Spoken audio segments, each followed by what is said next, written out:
शुरुआत बुलेटिन की बड़ी खबर से कर रहे हैं। जया बच्चन का रवि किशन पर बड़ा हमला।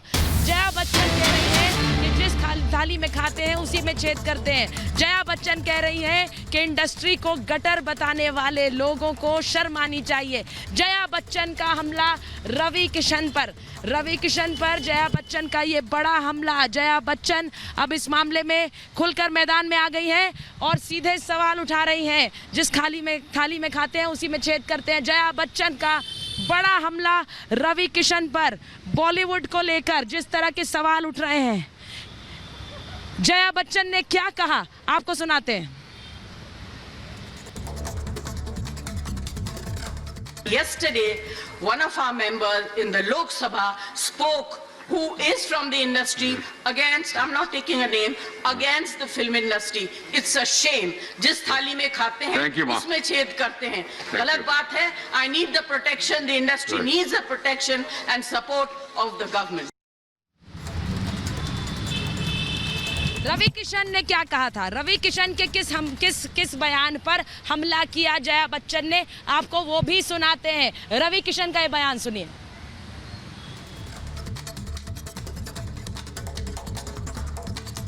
हमारी इंडस्ट्री के द्वारा भी जहां पे स्टारों को देखा जाता है, उनको रोल मॉडल माना जाता है, तो मैं आपके माध्यम से केंद्र सरकार से आग्रह करता हूं, अपनी सरकार से, जो हिसाब से आज हम लोग एकदम इनको चारों तरफ पकड़ रहे हैं, तो ये सख्त कार्रवाई की of the government. Yesterday, one of our members in the Lok Sabha spoke, who is from the industry, against, I'm not taking a name, against the film industry. It's a shame. जिस थाली में खाते हैं उसमें छेद करते हैं। गलत बात है। I need the protection. The industry needs the protection and support of the government.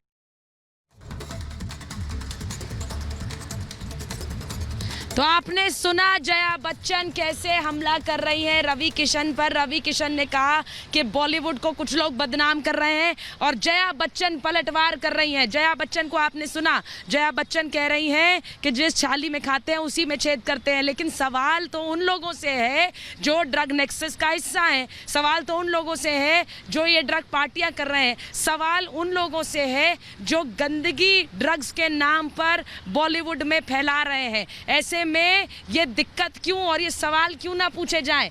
हर किसी को एक ही पैमाने पे तो नहीं तोला गया है। बड़ी बात यह है कि जया बच्चन अब रवि किशन पर पलटवार कर रही हैं, लेकिन बॉलीवुड के नामों को क्या नहीं पुकारा जाना चाहिए? विवेक, आप अगर मुझे सुन रहे हैं, आप तो एनसीबी पे मौजूद हैं, क्या बॉलीवुड के उन नामों को नहीं पुकारा जाना चाहिए जो लगातार इस ड्रग नेक्सस का हिस्सा है? देखिए सुचरिता, बेशक बॉलीवुड में जो कुछ हो रहा है, लेकिन वो देश के कानून से, देश के संविधान से या देश में जो नियम कायदे हैं उनसे ऊपर नहीं। अगर बॉलीवुड में गलत हो रहा है, बॉलीवुड में ड्रग्स रैकेट है, बॉलीवुड में ड्रग्स का इस्तेमाल किया जा रहा है, जिसके प्रूफ भी सामने आए, जिसकी छानबीन एनसीबी कर रही है, तो एनसीबी को छानबीन करने देना चाहिए। हमने देखा कि रवि किशन ने संसद में कल ये मामला उठाया था। उन्होंने कहा था कि बॉलीवुड में अच्छे अच्छे टैलेंट हैं जिनको पूरा देश की युवा पीढ़ी फॉलो करती है, लेकिन जब उन पर इस तरह के आरोप लगते हैं, जब बॉलीवुड में ड्रग्स की बात होती है, तो इससे एक बड़ा नुकसान और एक गलत मैसेज जाता है। तो मुझे नहीं लगता है कि रवि किशन ने ऐसी कोई गलत बात कही थी। खैर, आज उस पर जया बच्चन ने सवाल उठाया। जया बच्चन ने कहा है कि बॉलीवुड को प्रोटेक्ट करने की जरूरत है। ठीक है, हम इस बात से सहमत है कि बॉलीवुड को प्रोटेक्ट करने की जरूरत है सुचरिता, लेकिन बॉलीवुड में अगर जो ड्रग्स का कुछ चल रहा है तो उसको भी ठीक करने की जरूरत है और एनसीबी उस मामले में एक्शन ले रही है और एनसीबी उसके तह तक पहुंचेगी। आप जो बात कह रहे हैं विवेक, सबसे बड़ी बात यह है, विकास शर्मा भी मेरे साथ जुड़ गए हैं और विकास मेरे साथ, विकास भी एनसीबी पे मौजूद है, नारकोटिक्स कंट्रोल ब्यूरो पर, वहां पर भी लगातार एक्शन बढ़ा हुआ है विकास। लेकिन बॉलीवुड के नामों को उजागर करने में दिक्कत क्या? कंगना वो नाम लेती हैं तो उन पर किस तरह दादागिरी का बुलडोजर चलाया जाता है। रवि किशन बोल रहे हैं, वो किसी का नाम तो नहीं ले रहे हैं, लेकिन जो लोग धूमिल कर रहे हैं उनको क्या ना पूछा जाए? देखिए सुचरिता, अभी डर किस बात का है ये आपको समझना होगा कि अभी लगातार एनसीबी की जो जांच है उसमें बहुत तेजी आई है। आप क्रिस कोस्टा को देख लीजिए, सूर्यदीप को देख लीजिए, दोनों को अरेस्ट किया है, मेडिकल के लिए ले जाया गया है, फिर इसके बाद में इन्हें पेश किया जाएगा। लेकिन जो ये नेक्सस है, इसका ये जो पूरा गैंग है ये बहुत बड़ा है। फिर इसमें बॉलीवुड के लोग आते हैं ना, फिर इसमें नाम आता है उन पार्टियों का, 8 जून की पार्टी का नाम आता है, फिर 13 जून की पार्टी का नाम आता है। आप सोचिए जब पार्टियों का नाम आएगा तो वो 5 लोग भी सामने आएंगे कि बिल्डर कौन है, कौन 2 बड़े अभिनेता हैं, कौन उसका भाई है और कौन वो बड़ा नेता है। तो जब नेता की बात आती है, फिर जब वहां सवाल उठता है तो फिर दिक्कत होती है। और इसी वजह से जब कंगना ने यह सवाल उठाया तो फिर कंगना को परेशान किया गया। लेकिन एनसीबी में इस वक्त लगातार हलचल तेज है और एनसीबी में लगातार सूर्यदीप के कल ठिकानों पर छापेमारी। बता दूं, अब रवि किशन का पलटवार आया है जया बच्चन के बयान पर। रवि किशन का पलटवार आया है जया बच्चन के बयान पर। वो कह रहे हैं फिल्म इंडस्ट्री मेरी भी है, फिल्म इंडस्ट्री पर सिर्फ कुछ लोगों का एकाधिकार नहीं है, फिल्म इंडस्ट्री मेरी भी है। और अगर मैं कुछ कह रहा हूं तो उसके भी मायने हैं। मैं उन नामों को पुकार रहा हूं जो बॉलीवुड में ये गंदगी मचा रहे हैं। रवि किशन का पलटवार जया बच्चन पर। जया बच्चन ने जो कहा संसद में आपने सुना, उस पर अब रवि किशन का पलटवार आया है। रवि किशन कह रहे हैं ये बॉलीवुड मेरा भी है, फिल्म इंडस्ट्री मेरी भी है।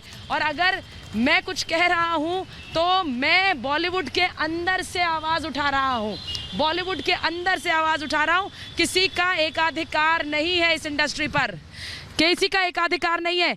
रीमा अगर आप मुझे सुन रही हैं, किसी का एकाधिकार नहीं है इंडस्ट्री पर। लेकिन जो लोग नामों का उजागर करते हैं, उनका खुलासा करते हैं, उन पर वार करने वालों की भी कमी नहीं है।